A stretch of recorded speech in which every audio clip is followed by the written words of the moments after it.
podcast is brought to you by Tenable. Audible. Shit. Tenable's Tenable. the TV show with Warwick Davis.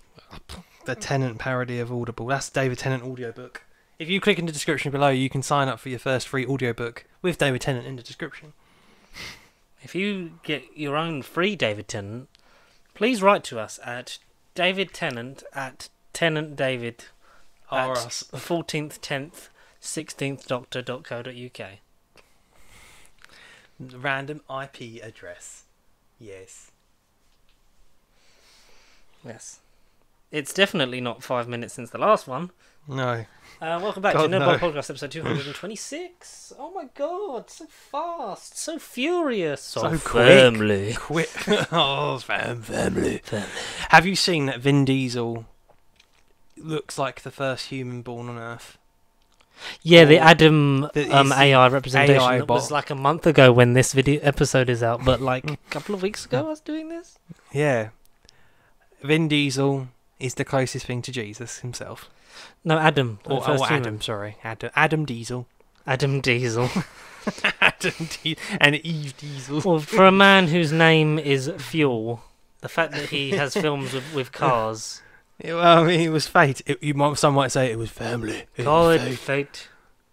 Just don't call it late for dinner. I'm George. That's Connor. We Hey. do pop culture on the internet, which no one's ever done before, and we totally take credit for this being a concept. Whoops. Even TikTok wants to join in on the trend.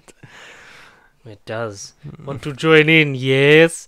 We caught up on all the news last week that we had buried deep within us, ourselves and our soul, and we are talking about, well, not Black Panther, because that's... No, that happened for us, but not for you just yet. Yes, in your timeline it's happening right now, but for us it already did happen in the past. Because we've not seen it yet, because it comes No, out I've not seen 2 it. days time because we're pre-recording this. I can't believe that Doctor Doom was invisible the whole time. Some might say that the Invisible Man from 2020 was a prequel to Doctor Doom. Oh my god. I can't believe that when they said it's Black Panther time and did the coolest dance ever. The coffin dance.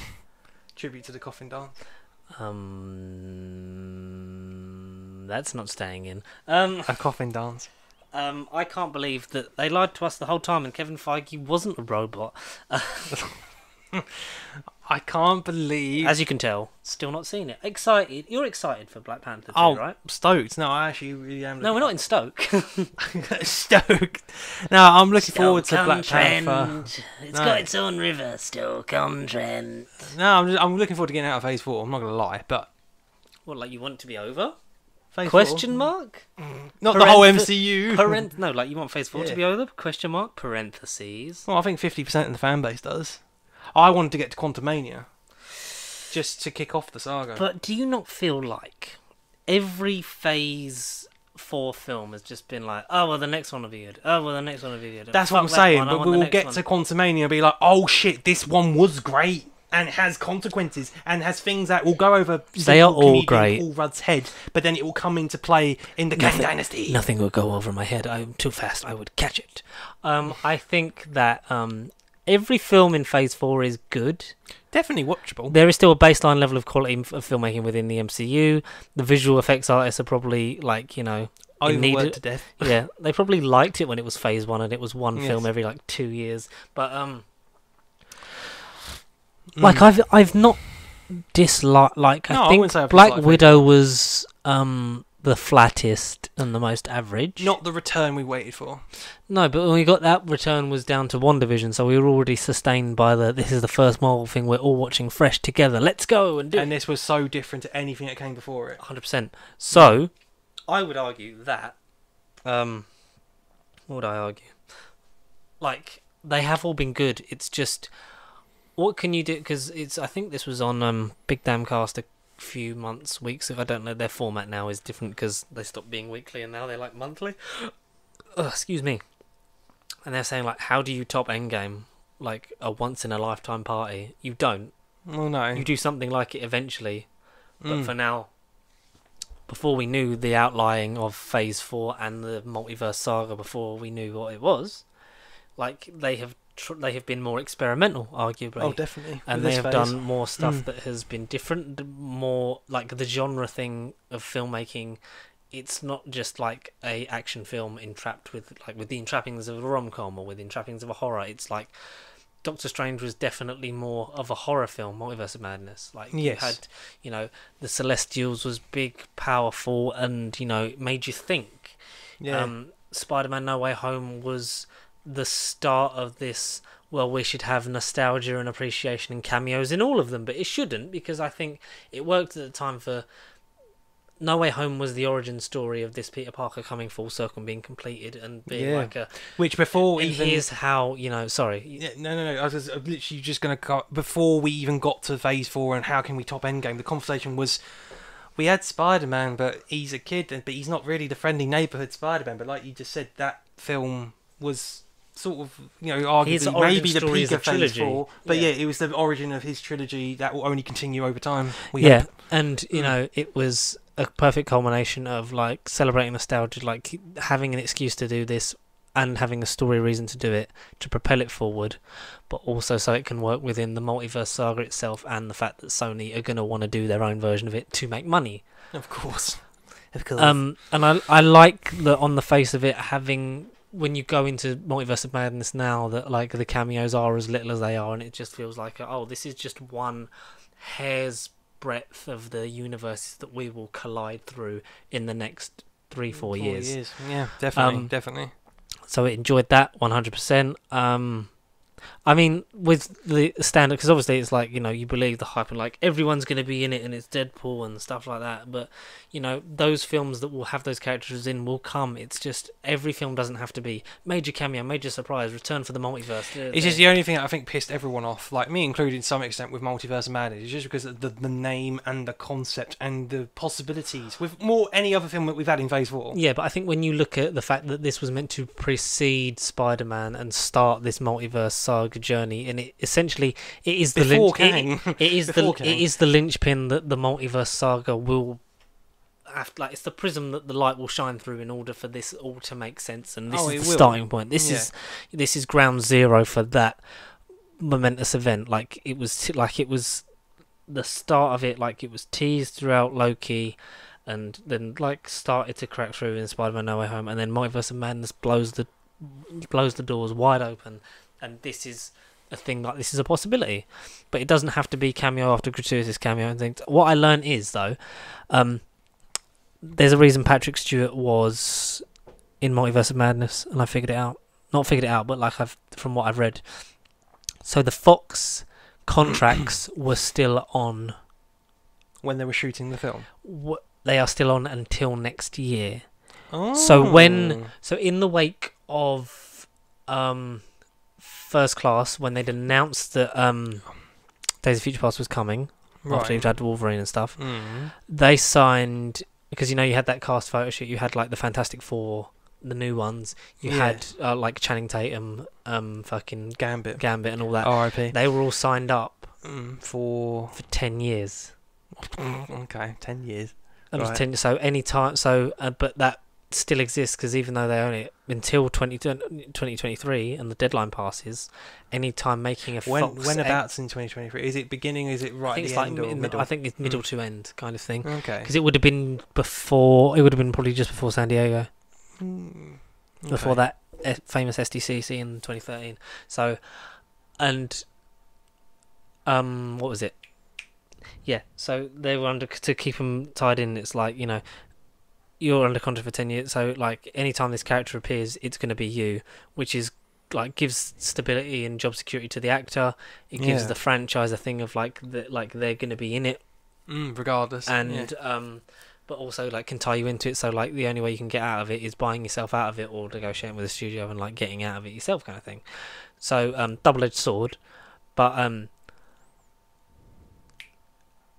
so the mutants are starting to become more apparent and appear within the MCU, and throughout the course of Phase 4, one of the most notable mutants is Professor X. Yes. Now Patrick Stewart's final film was 2017. Exactly. Yeah. So like under contract with the rest, but like the main ones under contract would have been the First Class Gang. Yeah. Any of the new ones that joined, like Days of Future Past, Apocalypse, like, you know, so you tied down Ty Sheridan, so because they was all young up and going actors as well, that like you tied them to this is what long you like, binding contracts. Yeah. You know, this is your life. This is what we want to do for like 10 years, kind of thing. And obviously, buying it out, those contracts are still in effect. But with Logan, Patrick Stewart came out and said, you know, this is my final appearance as Professor X, like in that timeline, an alternate future, whatever you want to believe. You want to call it, this is the version of Professor X that we grew up with. Yes. This is his final like thing. So he was out of contract, so they could use him because he wasn't in contract. Affected. Yeah. The same reason why I suspect you can use Hugh Jackman as Wolverine, because it's the same thing of like, I think Logan's going to be my last one too. Let's go out on a high. Like, let's really round off the character and the story and blah blah blah. That's why you can use him. Yeah. Because otherwise, if you're going like there was obviously no casting for a new Wolverine post Hugh Jackman, so there's the wiggle room there of like they can choose that one, but it might have explained why there was a supposed filmed cameo of Fassbender. Because Magneto, he was still under contract. So was James McAvoy.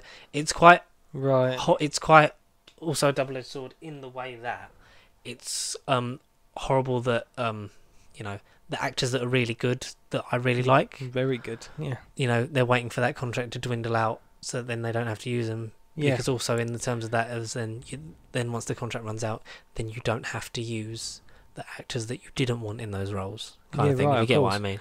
Whereas like McAvoy, Fassbender, like they're all tied down. Like I would have been up for them coming back, but massively. Like you would have had to use them. Yeah. So, but because you're out of contract, that's how you would get the workaround with Stewart and Jackman, I suspect, and also Deadpool, because Deadpool was always going to be the only one that they ever kept around. So Oh yes. Reynolds is the exception to the rule, because once. Like moving over, they were already looking at the future of Deadpool within Disney anyway. Yeah. Hence the trial run of Once Upon a Deadpool of like, does this work to a PG-13 audience? And then when you realise that it did neuters him in a way, but you can have him in a PG-13 film, like you have him turn up in Secret Wars as like a wild card thing. Oh, definitely. Like on Battleworld and things like that, but just give him a Quicksilver-esque moment like of himself. Like don't harping the character down to a like, this is how it works for children kind of thing, because that's not what he is. Don't give him Mickey Mouse ears. But yeah, that was the thing for the X-Men. So, good insight. Yeah. Okay. But Hugh and Patrick Stewart free from legal contracts, and then everyone else at some point next year. I can't even talk. Free at some point next year. So never say never on your Fassbenders and McAvoys and whoever else would like to return. Kevin Bacon, I mean, but not just as himself. Yeah, because there's a thing of like, is Kevin Bacon, like, is this a mutant? No, someone said like, is this a universe? Like, if it's Kevin Bacon the actor, did Kevin Bacon play Shaw in an X-Men movie in this universe as an actor? Well, shit, yes. Oh, and did Ralph Boner watch him in the cinema? That's how you start to connect all these random actor appearances. Oh, okay. But no, we'll find that out with the Guardians Holiday Special, which will probably be, I don't know, I'm going to throw a random date, probably 3 weeks' time by the time this comes out. Ish, 4 weeks, 5 weeks. No, it's like a week and a half, 2 weeks. Shit, it's November. I was thinking it was actually in Christmas, but it's not. It's not in Christmas. It's in middle end November. So yeah, that's something to look forward to. Yeah, this is probably happening right now. Literally, just like last week, The Crown season 5 come out, and we've not watched that yet. All finished. I think we kind of wanted to sort of like touch upon the fact that streaming's kind of upped its game. I feel like it has. Yes. So we were going to talk about some shows that we've either watched, started watching, or are going to start watching. Yeah. I think you wanted to leave, you sort of like, I don't know if it was when we was recording, but like you was talking last episode about The Devil's Hour, which I have so far started, and at present of recording have not finished it, but by the episode airing may have done. Yeah, chances with me probably will have done as well. Peter Capaldi is a mass murderer. A hybrid prisoner, but not for the sake of time. Jessica Raine isn't Verity Lambert. No. She's a woman that wakes up at 3:33 every morning. And they called it The Devil's Hour, which I didn't know. I didn't know that either. No, I did not know. I've already been up my fair share of 3:33, but you know. Or even 3:30s. I'm more of a 4 o'clock person myself. Oh, I'm not 3:30. between used to doing all-nighters Yeah. on like a console and then being woken up by a child, they're two very different ways of being awake at that time, and I choose neither. Yeah, Choose neither. not a fan. So how much of the show have you watched so far? Half, 50%. I'm sure I'm on episode 4. Are you enjoying it? Very much so. The twists keep getting twistier. My prediction / mind tunnel are getting blurrier. I don't have a bit of an idea. I'm not literally trying to look at the end thinking, oh, I've got to see the light. I've got to see the light, Clara, help me. But I don't know how I'm going to predict the second half, really. And that will keep me on my toes. It will make me process. It will want to process whatever happens and unfolds. Mm-hmm. It will then make me want to go back and see how I process the beginning once I know what happens. Yeah, it is one of those shows I think that does lend itself to, because not a lot of things do like to rewatch, because I think like certain shows are made to be binged. Oh, definitely. You can get it done in a day, that's it. Yeah. Like, I got the vibe with Doctor Who Flux that it kind of should have all just dropped on iPlayer and then at once. Yeah. Then you have the thing of not like waiting a week of like, how is this relevant to the story, because it would have just been like binging a series when it's made for that. You know, it's more condensed storytelling. A lot of plot threads aren't always necessarily built upon. No, oh god, no. All of Devil's Hour is out because it was. I think was it all at once. I feel like it was at one series. Yeah, I don't think it was a comeback every week. No, jaunt. I saw it on YouTube. I think 2 weeks ago. I saw it randomly at the cinema one point last week, and that's when I thought, Jesus, this show's and then actually Peter Capaldi broke into your house and told you, watch Devil's Hour. Make sure you subscribe. Capaldi, I'm in my pants. I'm in my pants. I mean, like, sod off. Where's David? Hybrid pants. Subscribe to the official Devil's Hour YouTube Doctor Who channel. They're half boxer, half briefs. The hybrid, see? Yeah, I do. Yes, I don't know where to go there. Yes, because I do like the Disney Plus stuff when it's like come back every week thing, because it's essentially like TV.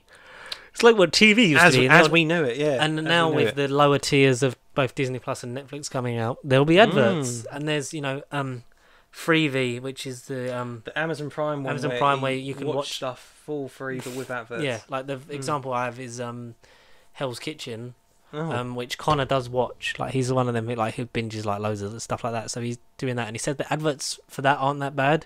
Okay. They're kind of, you get like two short YouTube ads. As long as it's not all four, where it's like every 10 minutes and every 15 minutes 5 hours of adverts. It's you get 5 minutes. Over 5 minutes of it. Yeah. No thanks. But apparently, it's like he said, like, it's not like pre-planned out, like where the adverts go, like sort of, because obviously that show was made for American television, so there's naturally advert spots in it. It's not like that.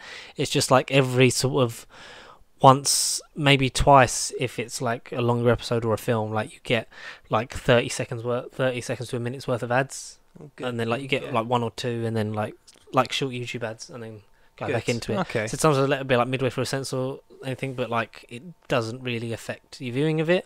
Good.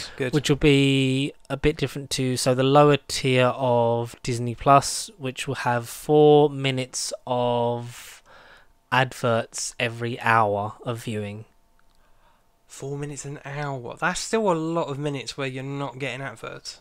Yeah. Yeah. Well, yeah. I think it works out to like 6.9% of viewing time. That's still remarkably low.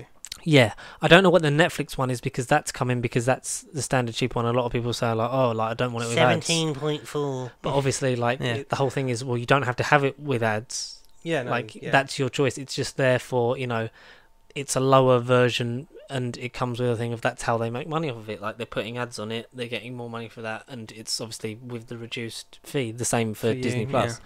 I think the fees stay the same. That just drops down lower one, but I think the Netflix ones like get slightly more expensive, and then that will be slightly cheaper than the original lowest tier would have been. So I think that's how it works out for Netflix. It kind of those get a bit more, and then it sort of slots in the middle. Yeah. Of like what it would have been and like where it is, kind of thing. And then I think Disney Plus one is just a cheaper one of that bottom of the end one of it, because I think it's like it works out like $2.99 on Netflix. Sort of thing, so slightly lower than the original lower tier sort of thing, and then I don't know what it is for Disney Plus. But there's only really 2 tiers of Disney Plus, which is monthly or yearly. Yeah, exactly. Because there is no thing of like you pay for more screens or higher No. quality video like you do the with Netflix ones. Yeah. Yeah. which I was Okay. previously on the big one, but then because we both had Netflix accounts, it made sense for, well, I'll pay for Disney, you pay for Yeah, Netflix exactly. kind of thing. Yeah. And for lower income families and people that still want Netflix but can't afford it, it's like, well, you know, it's one TV, I think it maxes out at 720p What on that HDMI. Yeah. Okay. Interesting. Yeah, sorry, 720p HD I think is where it maxes out at. Okay. That will obviously be on the lower end of resolution for some things. Like you won't Yeah. be upscaling anything, like, you know, where you have a minimum of 1080i and then go up to 4K for certain things. Like you won't have that. But right. you know, for an option, it's there, a money saving thing, you know. And you know, if you get it and you don't want it, then you find the money to either have it like a bit more, or you just get rid of it completely. It's, you know, it's options for people. And while it is, you know, monetization and like the global monopoly of streaming services, Yeah. it's, you know, it's things that people pay for, because paying for Netflix, Disney Plus, and Amazon, I think, is still cheaper than having a contract at Sky. Like when you work it out for how much you're paying in terms of like if you had to get internet, phone, and TV pack, like all the TV packages, it's like hundreds of pounds. So No, thank you. no, thank you. So that was Amazon. So for Disney Plus, have we got one? Have we got a series on Disney Plus that's kind of up the sort of thing of, oh, hang on a minute. One thing that I'm watching, but I don't know if it's particularly good. Well, I think season 2 You ended can't not that long say ago. What We Do in the Shadows season 4. No, I wasn't. No. That doesn't count. No. You boy, I need one nail. I mean, hang on, hang on.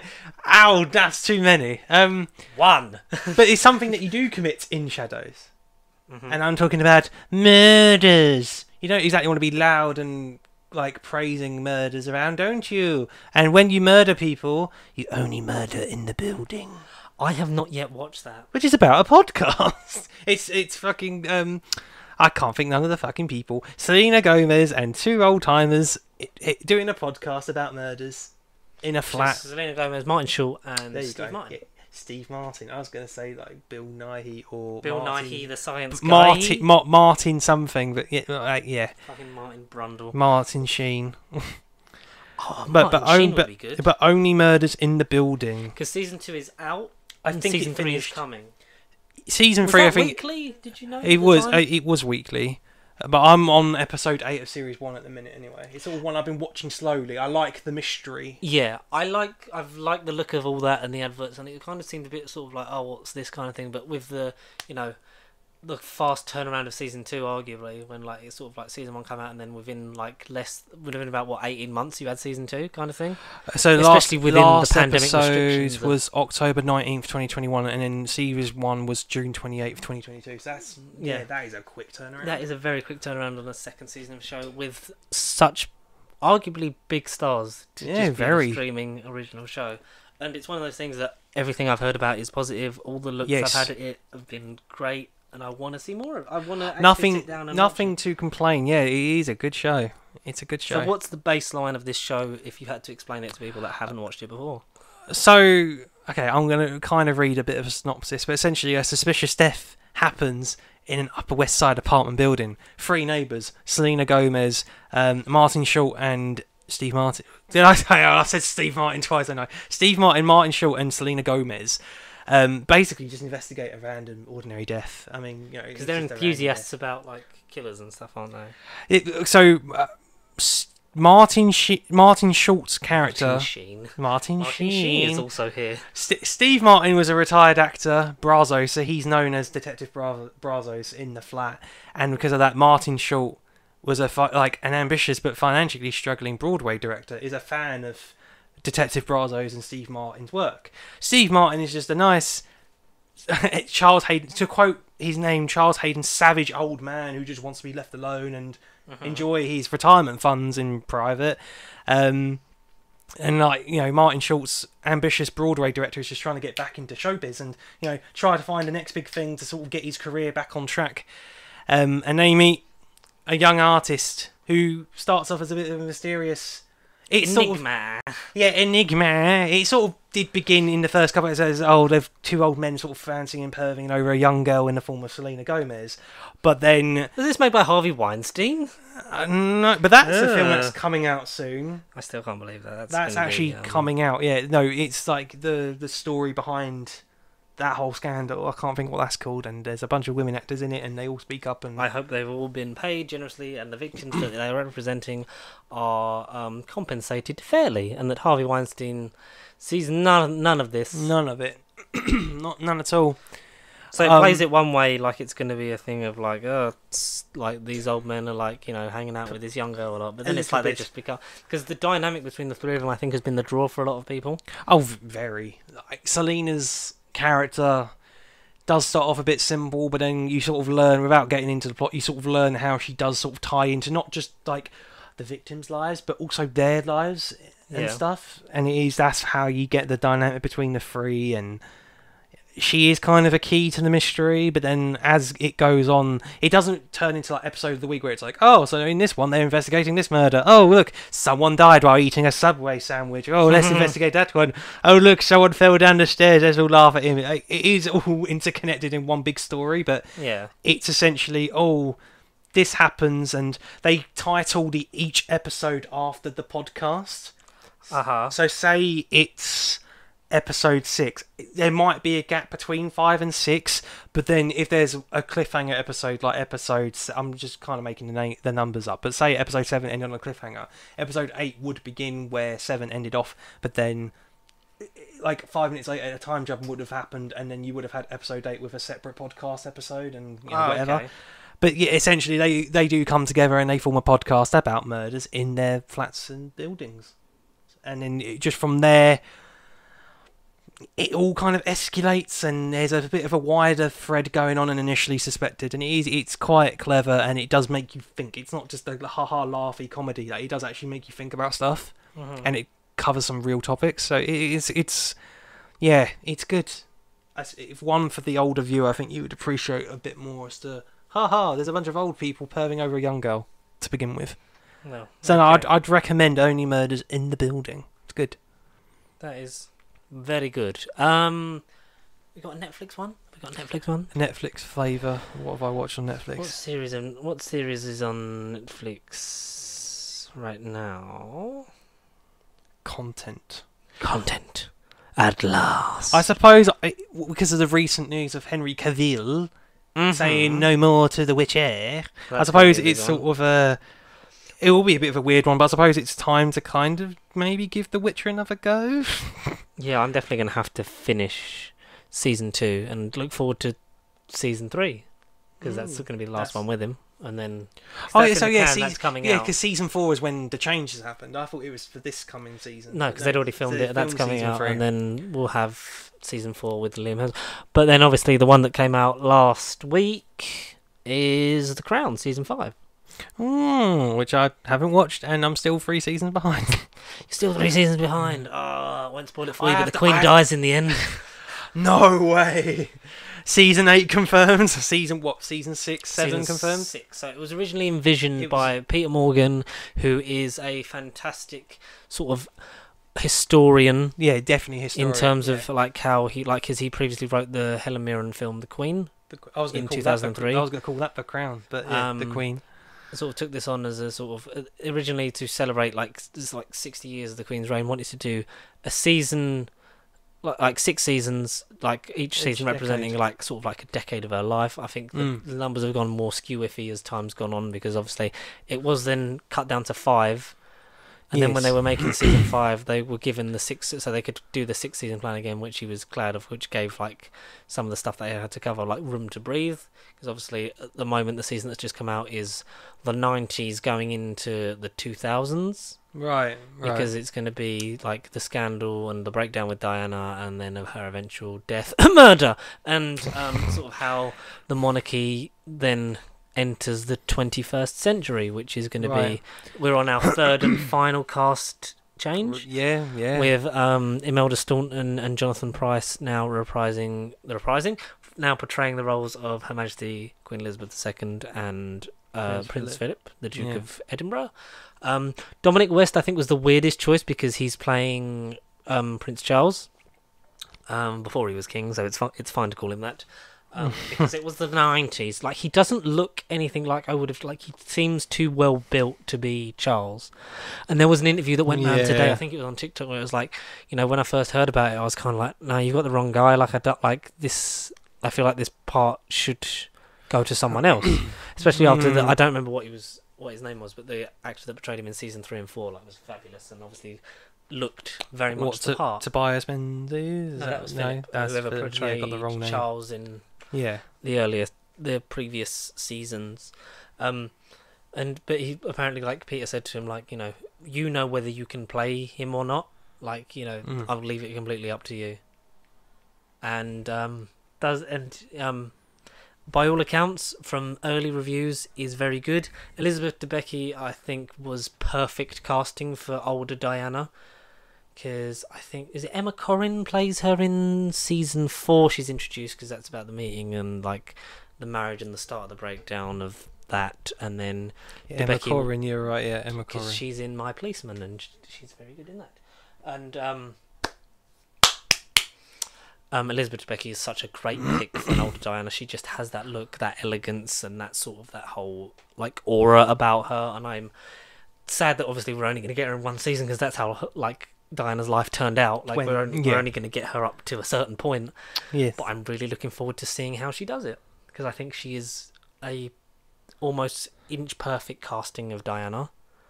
The Queen and Philip then become sort of more as the seasons have gone on. They've become, I feel like, more background players in their own thing because obviously it is then about like the whole thing with Crown and like the monarchy and stuff like that is the fact that it never stops. It is then always about what comes next and who comes next. Definitely. So it's kind of like the most focused on them was probably in like the arguably in season 1, but like that era of season 1 and 2 is probably when it was most about them. Them as individuals, more about them like trying to stay relevant and their kids coming up, and then obviously their kids are now causing like problems all over like in media that they can't handle, and dragging the grandkids that like we're gonna have like William and Harry, and I'm guessing a lot of the other grandkids portrayed more as it goes on in this season and presumably into the final season. I don't think this show will end with her death. I think this will kind of run up to like the Diamond Jubilee, maybe just after. Like I think we might get to the pandemic, but I think it would sort of make sense to kind of stop it there and just sort of be like, and that's how the monarchy is, because it's not like a thing of, it very much dances the line between we need the monarchy and this is why we should abolish the monarchy. I think because he never sort of had, I think he is a royalist. I don't know his work. Like from his work, I just assume because like he has such a passion about like the work. Oh, definitely, put so 100%. much effort into. Yeah, definitely. And I think that he has to be a fan of them in some way, if not just for like the history of the era that like this occupies this space. Maybe he's just a pure historian when he's not making films. Yeah, like people that were sad about the Queen's death, not from being a royalist standpoint, but from the fact that this is a big moment in the history of our country, kind of. Of course, and we're probably only going to experience this for like at least in our lifetimes. Yeah, like we're never going to have another Queen like that again. Like, that's not going to happen. No. And then I would say that because obviously a lot of people are like the country in general is divided between abolish the monarchy, keep the monarchy, and it sort of almost straddles like it it depicts the bad stuff, which I think sort of semi-biographical stuff or attempting to be biographical in some way should do. Because life isn't always about perfect and highlight reels. It's not always about the it's not always about the destination. It's about how you get there, and it's such a journey. And I've enjoyed all 4 seasons so far. I'm still, because we was rewatching it because I'd never seen it. So like season 1 and 2, I was very familiar with. So I kind of like she would carry on watching that, and we're kind of back end of season 3 to do season 4 because 4 I'm very sort of hazy on. I remember more of 3 than 4, but I did like that era. It's probably season 1 and 2 is probably still my favourite era, but let's see if the start of the 3rd and final act of this show is as good as and as high quality as it has been. And Jonathan Pryce in anything is lovely. Lovely jubbly. I don't think he's done anything like Pirates of the Caribbean. Elliot Carver in Tomorrow Never Dies, and the Master in Curse of the Fatal Death. Oh. I don't think he's done anything bad in his career. All he's missing is a bit of What We Do in the Shadows. Only Murders in the Building. Something of that. I'd like to see him in more, like more comedic sort of like showman-y, like over the top type. Like, I can take the piss out of myself. Yeah, because he's always had to play this sort of like stoic, sort of fatherly or like patriarchal figure. Exactly. So it'd be fun to do the flip end of that. Yeah. Oh yeah, definitely. Film-wise on Netflix, All Quiet on the Western Front. Have you watched that yet? No, the war film that got really good reviews. Yeah. Can you just Google what year the original was? Because my granddad has shown me that, and that's sort of how I know about All Quiet on the Western Front. On the Western Front. 1929 novel. Yeah. 1930. 1979. Oh, which one did you watch?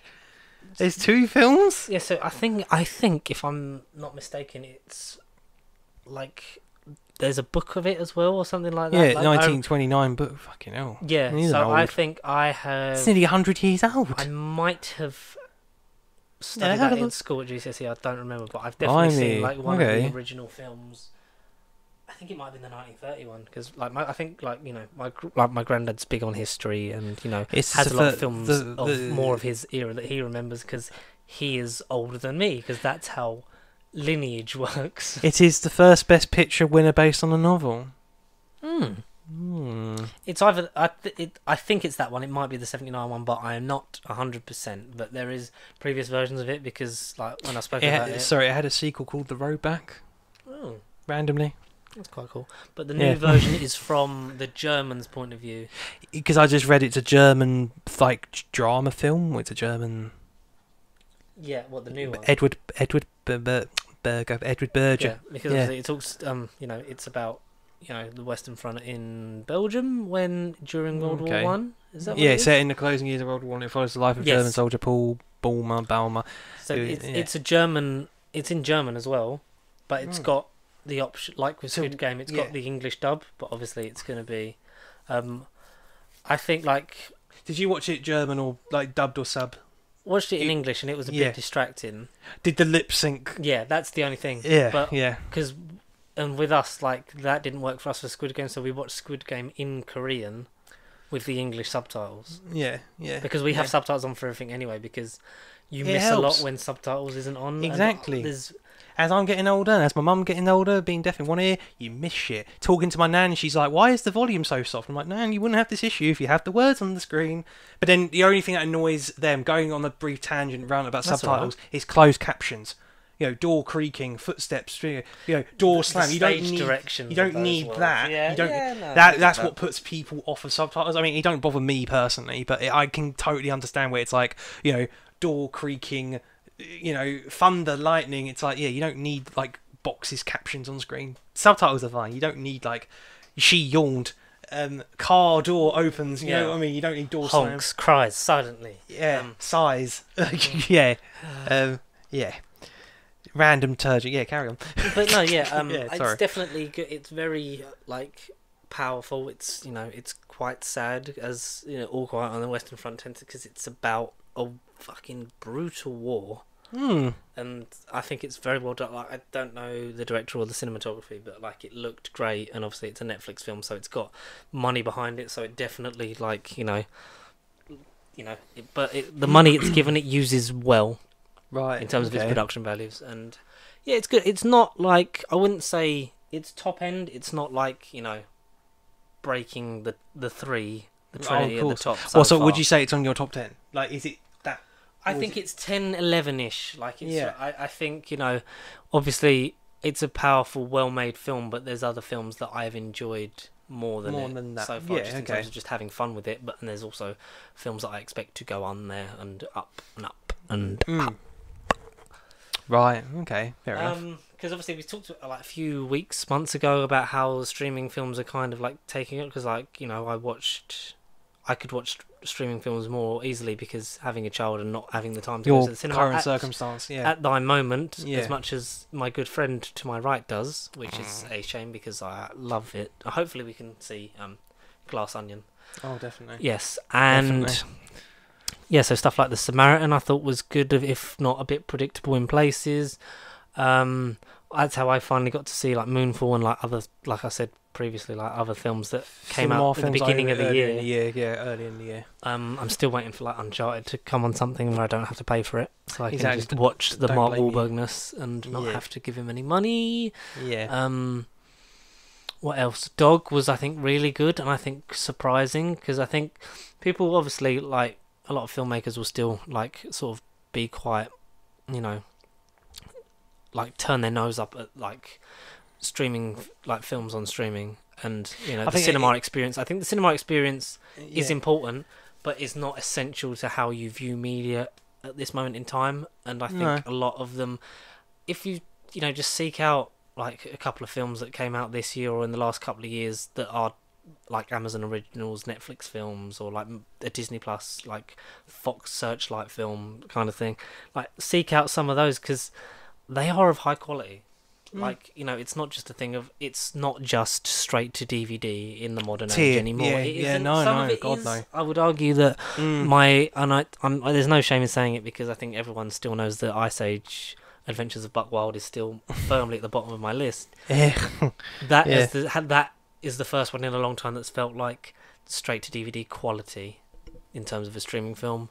Others, like I've been surprised on, I've enjoyed more than I thought. Some Yeah. I thought, oh wow, that looks like absolutely insane, and it's like maybe been a bit low, but still, to be that engaged with a film that you can just regularly just, you know, watch at home anytime you want without having to pay the extra moolah, I think has done streaming wonders, especially when arguably streaming doesn't need to try No, it because the doesn't. pandemic happened, and that's when it was like, you know, streaming sort of was A justified new because that was the all-time high. entertainment for Yeah, everyone. that was it. That was it. Yeah. And you know, you had the audience no matter what, but like coming out of it, they've gone sort of like, no, the stuff that we made during those last like 2 and a bit years, you know, why can't we push cinema? Like, why can't, like, you know, the cinema experience has changed with video on demand services and the 45-day turnaround anyway. Yes. So yes. there is a precedent for maybe this becomes more of the future that you are accustomed to.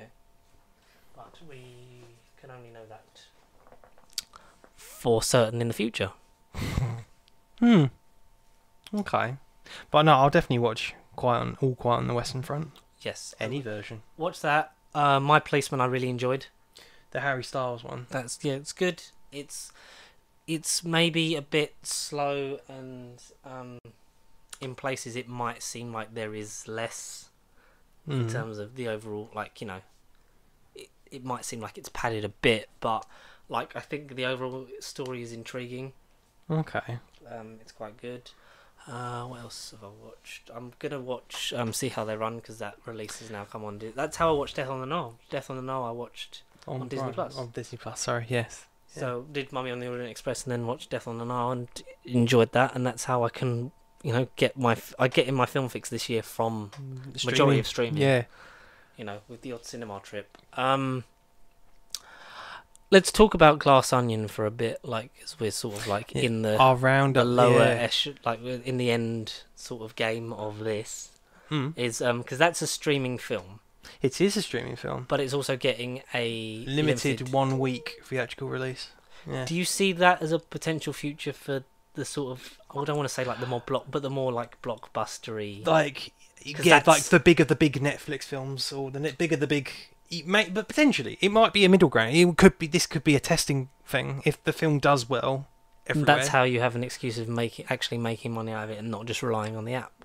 Exactly. Because Yeah. obviously Netflix bought the rights to Yeah. have sequels to Ryan Johnson's amazing 2019 film Knives Out, Yes. and Glass Onion, a Knives Out mystery, is due for release 2 weeks' time.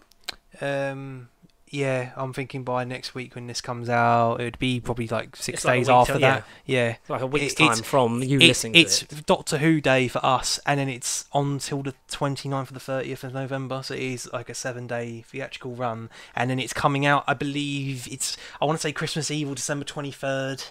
Oh, so it's the cinema release before the thing, so then even if you miss it, you're just like, I'll just you wait can a bit watch it and at I can- home. Yeah.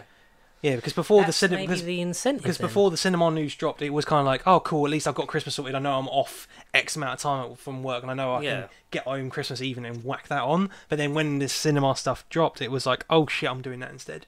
Yeah. I was like, yeah, well, either So or. do you think you maybe do that as an incentive that you have, like... You've got the option. Like, you have the option to either watch it before, or maybe after as well. Like, you could have it, like, so if it comes out at a time of the year like Christmas, like, you could have stuff like maybe come out in January, which is, you know, notably normally the dry graveyard months of the film. Who goes to do anything in January? Exactly, yeah, like, the quiet month. And if you've already watched it and you know you enjoy it, then maybe you can experience it on the big screen. How it like, what would that have been like? Yeah, how we as like film people would say how we should experience most things, like ideally. But yeah, ideally that's how you want the cinema experience to be. But you know, we're evolving way beyond that, I think now, and that's maybe a video all on its own of something else. But and yeah, like I hate to say, like I think the things that are thrown more money at are more likely to get the cinema releases, a la your Extraction 2s, this Glass Onion. You'd say, what else is like a Netflix or like original thing? I mean, literally because it's Russo's like Grey Man 2, because that's already kind of like we've already got a like sequel that, lined because up. obviously you know the name, the production company and the values and the people that are involved in it and the stars, you're automatically going to put them out, not maybe like Dog with Channing Tatum on Amazon, maybe like would be less likely out of those to get a release, because you know, while it is a star, while it is a recognised star, a recognisable Hollywood guy, like, is there a clamouring for that when, you know, there's the action adventure? Even though ironically it did get a theatrical release, that's how I saw it originally, and then it went on Prime, so I did see it in the cinema. I saw Dog obviously because it comes up as like Amazon original, so I was like, that's how. So they basically got the rights to it after the theatrical run, because I did see Dog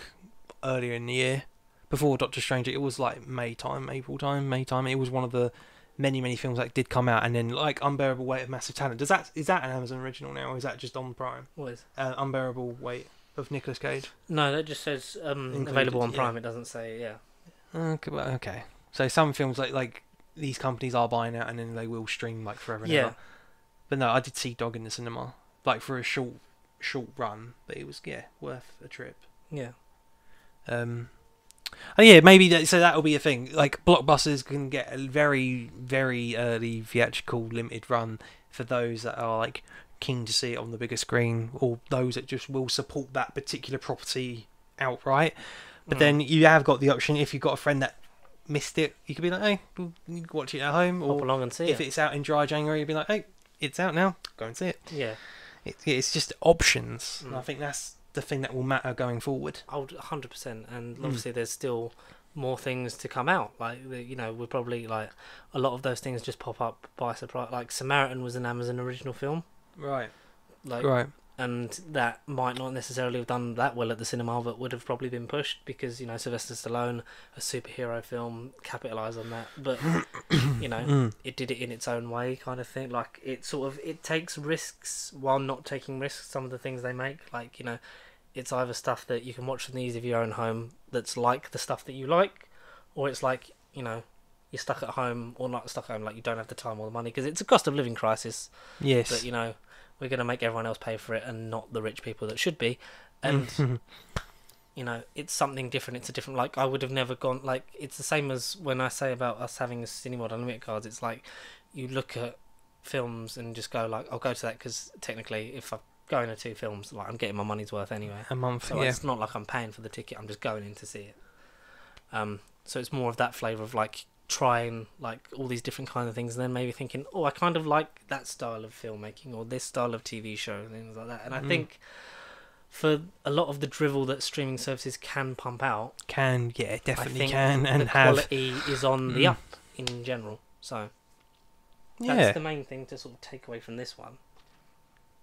But yeah, that was a nice little topic that we had, that we kind of pulled out of nowhere. Yeah, literally out of thin air. Any upcoming streaming films to watch out for before the end of the year? Literally, Glass Onion was on top of everyone's list. I don't think... Have a quick Google of streaming films 2020, end of 2022. And we will see. While we wrap up, I will say that like 90% of my list is probably made up from stuff I've watched on streaming. It might not all be direct streaming releases, but so far. 10 more we can't wait. 5 days ago. Okay, 10 more we can't wait for. Piss off. Screen? No. Oh, this is just a list of fucking films, and then it'll probably be right at the bottom. Wow. What kind of does that, I will say thank you very much for listening to No Bible Podcast episode 226. Always a pleasure to come at you. One that isn't coming out but has been out and was worth a watch. Mean Girls for the Next Generation, this generation. It's called Do Revenge. Maya Hawke. I'll watch it if she's in it. Yeah, Maya Hawke and Camila Mendes. Oh, nice. Very good movie. It's one I'll just give a quick shout out to. It's just bloody... John Hamm's movie, Confess Fletch. Yeah. Which is like a third instalment of an old film from the 30s and 70s, but he's just the latest iteration of Fletch. He is a guy that plays that role. Like, he's an old-timey cinema man's face. Chevy Chase, so he is the next Chevy Chase. Because Chevy Chase played this original Fletch in the other films. If you said to me, like, have John Hamm playing a Chevy Chase type, I would get it. Because he has that weird out-of-timeness, and I don't know if it's just from watching Mad Men, but... The Menu, with Ray Fiennes, Lord Voldemort, kidnapping Anya Taylor-Joy and Nicholas Hoult in a kitchen, Hell's Kitchen, TV-style Life or Death in the Hunger Games. Oh, idiot sandwiches. Oh, cool. Yeah, they're cooking meals, and all of a sudden they run out because it's kind of like, you cook for me or you fucking die, you dirty scrub.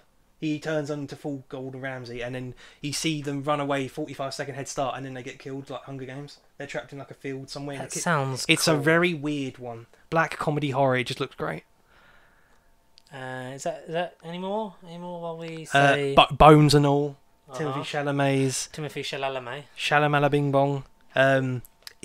Cannibalism, romantic, thrill ride, love story thing. Watched it.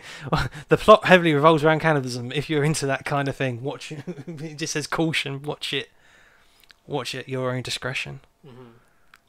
That Harvey Weinstein movie was called She Said. November 28th. Interesting one, as long as he gets no money from it. Violent Night, December the 2nd. Oh, that is a streaming movie. It's just movies in general. I'm just kind of spewing movies in general. Some of these might be streaming, some of those might not. But what matters to us is that you watch them and enjoy them. Just like we hope that you've enjoyed watching and or listening. Well, listening is the only way, because that's all we do is talk. We don't move. No Bible Podcast. So thank you very much for watching, listening, absorbing us any way you choose. It's always a pleasure to be with the gentleman sat to my right, and Connor's here as well. And Connor's here, yes. Don't forget to drop a like, comment, subscribe, and share if you've not done so already. Smash that like button. Follow us at Pace Street across Facebook, Twitter, Instagram, and a TikTok account of some kind. If you want to get in contact with us throughout the week, you can send an electronic mail to nerdbiblecontact@gmail.com. Boy, we only need one email. Too many emails. But a nice, short, sweet, simple one. But yeah, let us know what your favourite streaming movies you've either seen this year, or you're looking forward to. Or ever. You know, like with Connor, watches a lot of. Also, doesn't just watch stuff that comes out the year that it's on out. my He couch. catches up on some stuff that he I not do. seen. So I do catch up on a lot of things. Favourite original streaming movie either this year or previous. And what we're looking forward to close out the year. And until next time, so see ya. long farewell. See ya.